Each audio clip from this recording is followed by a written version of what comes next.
A contração dos vasos é devida à presença do tecido muscular liso. Por que tecido muscular liso? Bom, isso mais à frente explicaremos. Existem basicamente dois tipos de músculo, né? Estriado e liso. E no caso liso é porque, ao olhar no microscópio, ele não tem nenhuma, digamos, estria. Já o estriado possui pequenas estrias, que é devido à presença da actina e miosina. Mas bem, a questão do controle de pressão é interessante se entender que a contração do músculo liso é no sentido apertando ele, ou seja, ele vai diminuir de certa forma, vamos colocar assim, o calibre do seu vaso. A contração do tecido muscular liso acontece dessa forma, não só nos vasos, mas também no sistema gastroenteral ou gastrointestinal, esôfago, estômago, intestino funcionam da mesma forma. E aí o que acontece? Nós temos a estimulação de um sistema chamado simpático e parasimpático.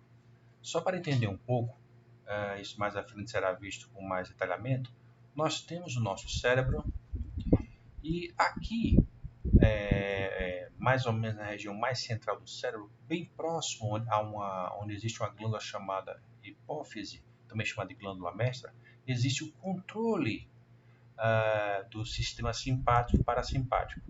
Logo aqui abaixo existe um grupo de pares de nervos cranianos. E existe um sistema aqui chamado sistema vasovagal, que vai controlar muito da questão do batimento cardíaco, assim como também tem um certo controle em relação ao tônus do tecido muscular liso, nesse caso aqui das artérias.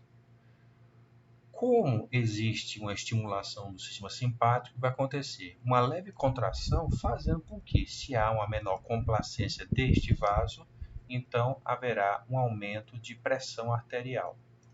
Só que depois digamos assim, dessa forçação, já que aumenta a pressão, existe um certo estiramento e posterior relaxamento e aumento da complacência do vaso.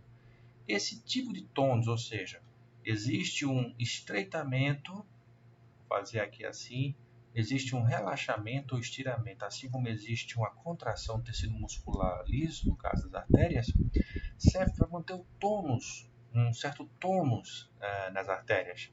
Por quê?